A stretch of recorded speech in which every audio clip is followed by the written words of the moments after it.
हाँ, गीता सार और यह 14वां भाग है।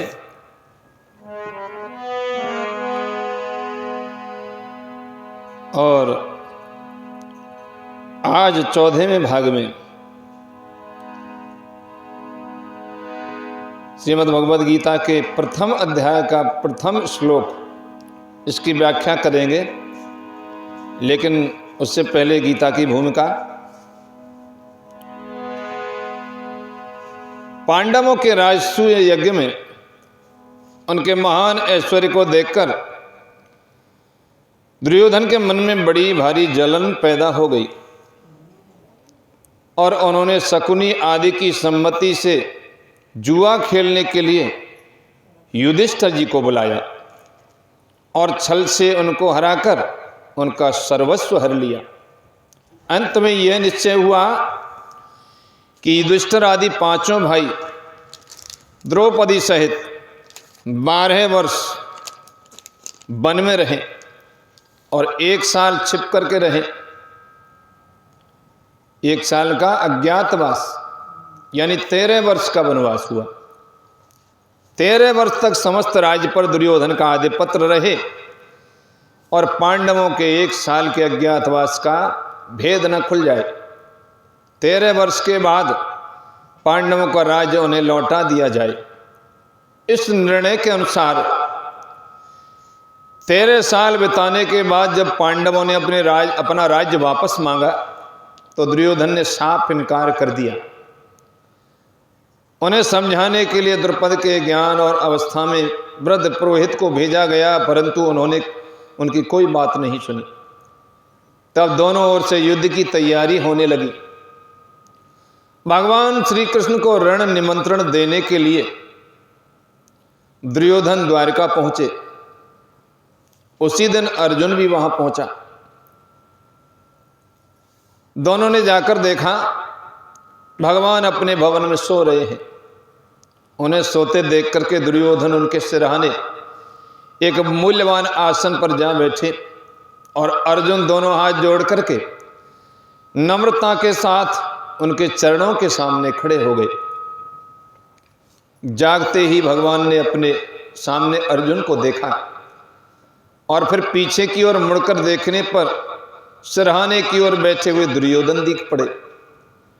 भगवान श्री कृष्ण ने दोनों का स्वागत सत्कार किया, उनके आने का कारण पूछा तो दुर्योधन ने कहा कि मुझ में और अर्जुन में आपका एक सा प्रेम है। हम दोनों ही आपके संबंधी हैं, परंतु आपके पास पहले मैं आया हूं। दुर्योधन कहने लगा कि आपके पास पहले मैं आया हूं। सज्जनों का नियम है कि पहले आने वाले की सहायता की जाए। सारे भूमंडल में आज आप ही सब सज्जनों में श्रेष्ठ और सम्माननीय है, इसलिए आपको मेरी ही सहायता करनी चाहिए।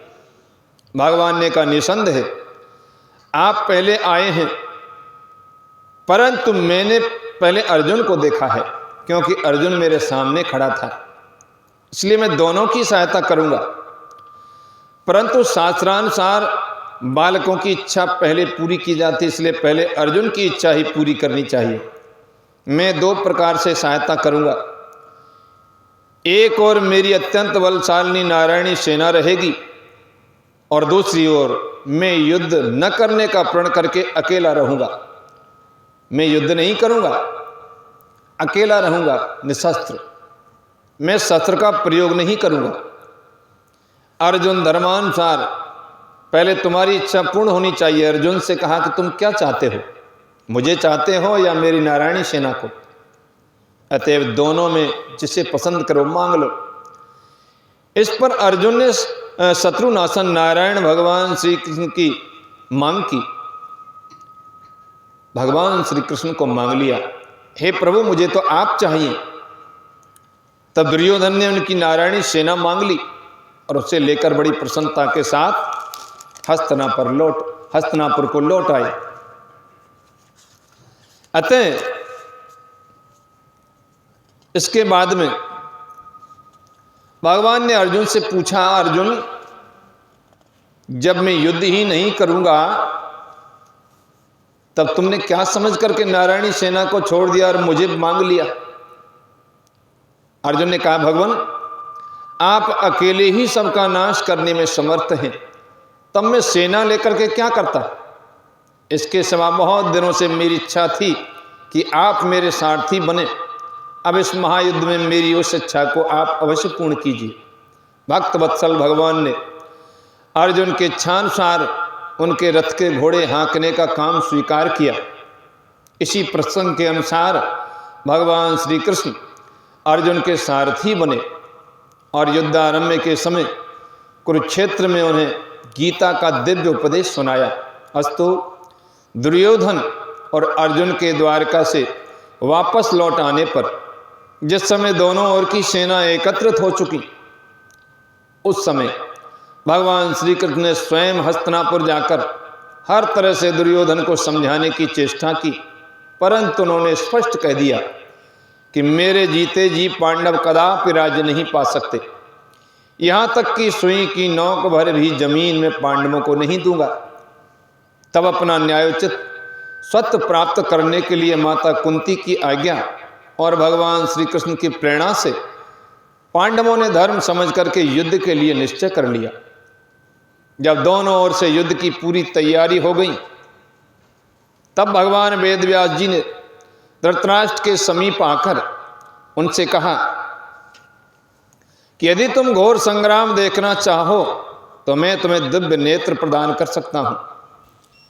इस पर धृतराष्ट्र ने कहा कि ब्रह्म ऋषि श्रेष्ठ, मैं कुल के इस हत्याकांड को अपनी आंखों देखना तो नहीं चाहता, परंतु युद्ध का सारा वृतांत भली भांति सुनना चाहता हूं। तब महर्षि वेदव्यास जी ने संजय को दिव्य दृष्टि प्रदान करके धृतराष्ट्र से कहा कि ये संजय तुम्हें युद्ध का सब वृतांत सुनावेंगे। युद्ध की समस्त घटनावलियों को ये प्रत्यक्ष देख सुन और जान सकेंगे। सामने या पीछे से, दिन में या रात में, गुप्त या प्रकट, क्रिया रूप से परिणत या केवल मन में आई हुई ऐसी कोई बात न होगी जो इनसे यानी कि संजय से तनिक भी छुपी रह सके। किसके मन में क्या है, ये सब बातों को ज्यों की त्यों जान लेंगे। इनके शरीर से न तो कोई शस्त्र छूट जाएगा और न इन्हें जरा भी थकावट होगी। इस प्रकार से महाभारत के युद्ध की तैयारी हुई। तो इसका पहला यानी कि कुरुक्षेत्र के युद्ध स्थल में सैन्य निरीक्षण अर्जुन ने किया था। प्रथम अध्याय का प्रथम श्लोक है, धर्म क्षेत्रे कुरुक्षेत्रे समवेता युयुत्सवः मामकः पांडवाश्चैव किम कुर्वतु संजय। धृतराष्ट्र उवाच। राजा धृतराष्ट्र ने कहा, धर्म क्षेत्रे, धर्म क्षेत्र किसे कहते हैं? धर्म भूमि, तीर्थ स्थल। कुरुक्षेत्र क्या था? तीर्थ स्थल। कुरुक्षेत्र नामक स्थान समवेता यानी कि एकत्रित हुए, युयुत्सवः युद्ध करने की इच्छा से, माम कहा मेरे पक्ष यानी मेरे पुत्रों, और पांडव पांडु के पुत्रों ने क्या किया? हे संजय मुझे वो बताइए।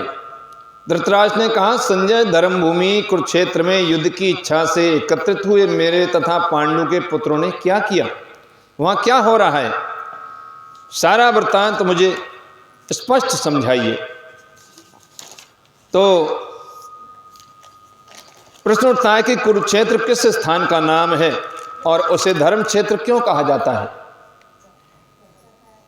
महाभारत वन पर्व के 83वें अध्याय में और शल्य पर्व के 53वें अध्याय में कुरुक्षेत्र के महात्म्य का विशेष वर्णन मिलता है।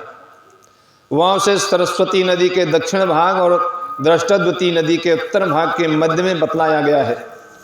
कहते हैं कि इसकी लंबाई चौड़ाई 5-5 योजन थी। यह स्थान अंबाले से दक्षिण और दिल्ली से उत्तर की ओर है। इस समय भी कुरुक्षेत्र नामक स्थान वही है। इसका एक नाम समंत पंचक भी है। सतपथ ब्राह्मण आदि शास्त्रों में कहा है कि यहाँ अग्नि, इंद्र, ब्रह्मा आदि देवताओं ने तप किया था।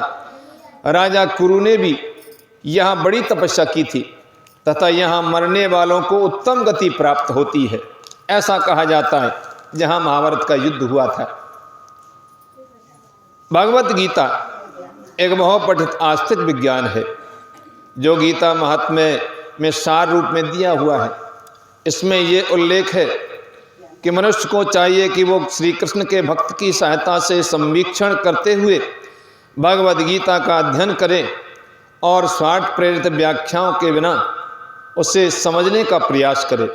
अर्जुन ने जिस प्रकार से साक्षात भगवान श्री कृष्ण से गीता सुनी और उसका उपदेश ग्रहण किया, इस प्रकार की स्पष्ट अनुभूति का उदाहरण भागवत गीता में ही स्पष्ट में है। यदि उसी गुरु परंपरा से निजी स्वार्थ से प्रेरित हुए बिना किसी को भगवत गीता समझने का सौभाग्य प्राप्त हो तो वह समस्त वैदिक ज्ञान तथा विश्व के समस्त शास्त्रों के अध्ययन को पीछे छोड़ देता है। यानी कि गीता में वो सब कुछ है जो कहीं नहीं है। जो सब शास्त्रों में है वो सब कुछ गीता में है, लेकिन गीता में जो कुछ है वो अन्यत्र नहीं है। पाठक को भगवत गीता में न केवल अन्य शास्त्रों की सार बातें मिलेंगी, अपितु ऐसी बातें भी मिलेंगी जो अन्यत्र कहीं उपलब्ध नहीं है। यही गीता का विशिष्ट मानदंड है। स्वयं भगवान श्री कृष्ण द्वारा साक्षात उच्चरित होने के कारण ये पूर्ण आस्तिक विज्ञान है। भगवान ने स्वयं इसको कहा है। महाभारत में वर्णित धृतराष्ट्र और संजय की वार्ताएं इस महान दर्शन के मूल सिद्धांत का कार्य करती हैं। माना जाता है कि इस दर्शन की प्रस्तुति कुरुक्षेत्र के युद्ध स्थल में हुई, जो वैदिक युग से पवित्र तीर्थ स्थल रहा है। इसका प्रवचन भगवान द्वारा मानव जाति के पथ प्रदर्शन हेतु तब किया गया जब वे इस लोक में स्वयं उपस्थित थे। धर्म क्षेत्र शब्द सार्थक है, क्योंकि कुरुक्षेत्र के युद्ध स्थल में अर्जुन के पक्ष में भगवान स्वयं उपस्थित थे।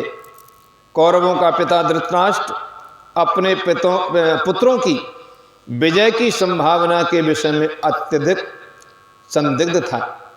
अतः इसी संदेह के कारण उसने अपने सचिव से पूछा। उन्होंने क्या किया? वो आश्वस्त था कि उसके पुत्र और उसके छोटे भाई पांडु के पुत्र कुरुक्षेत्र की युद्ध भूमि में निर्णयात्मक संग्राम के लिए एकत्रित हुए हैं। फिर भी उनकी जिज्ञासा सार्थक है। वो नहीं चाहता कि भाइयों में कोई समझौता हो। अतः वो युद्ध भूमि में अपने पुत्रों की नियति, भाग्य भावी के विषय में आश्वस्त होना चाह रहा था, क्योंकि इस युद्ध को कुरुक्षेत्र में लड़ा जाना था, जिसका उल्लेख वेदों में स्वर्ग के निवासियों के लिए भी तीर्थ स्थल के रूप में हुआ है। अतः धृतराष्ट्र अत्यंत भयभीत था कि इस पवित्र स्थल का युद्ध के परिणाम पर न जाने कैसा प्रभाव पड़े। उसे भली भांति ज्ञात था कि इसका प्रभाव अर्जुन तथा पांडु के अन्य पुत्रों पर अत्यंत अनुकूल पड़ेगा, क्योंकि स्वभाव से वे सभी पुण्यात्मा थे। संजय श्री व्यास का शिष्य था। उनकी कृपा से संजय धृतराष्ट्र के कक्ष में बैठे बैठे कुरुक्षेत्र के युद्ध स्थल का दर्शन कर सकता था। इसलिए धृतराष्ट्र ने उससे युद्ध स्थल की स्थिति के विषय में पूछा। पांडव तथा धृतराष्ट्र के पुत्र दोनों एक ही वंश से संबंध रखते हैं, एक ही वंश के हैं, लेकिन यहाँ पर धृतराष्ट्र के वाक्य से उसके मनोभाव प्रकट होते हैं। उसने जानबूझकर अपने पुत्रों को कुरु कहा और पांडु के पुत्रों को वंश के उत्तराधिकारी से विलग कर दिया। इस तरह पांडु के पुत्रों अर्थात अपने भतीजों के साथ धृतराष्ट्र की विशिष्ट मन स्थिति समझी जा सकती है।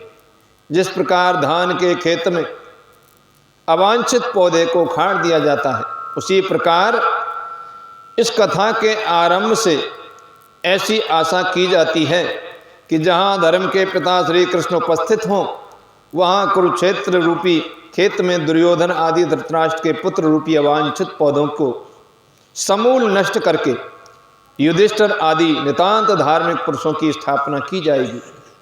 यहाँ धर्म क्षेत्र तथा कुरुक्षेत्र शब्दों की उनकी ऐतिहासिक तथा वैदिक महत्ता के अतिरिक्त यही सार्थकता है। तो ये गीता का प्रथम अध्याय का प्रथम श्लोक, और आगे अगले सत्संगों में इससे आगे हम गीता की व्याख्या, गीता का अनेक श्लोकों का अर्थ स्पष्ट समझाते रहेंगे। आज का गीता का प्रसंग यहीं तक। बोलिए कृष्ण बलदेव की जय।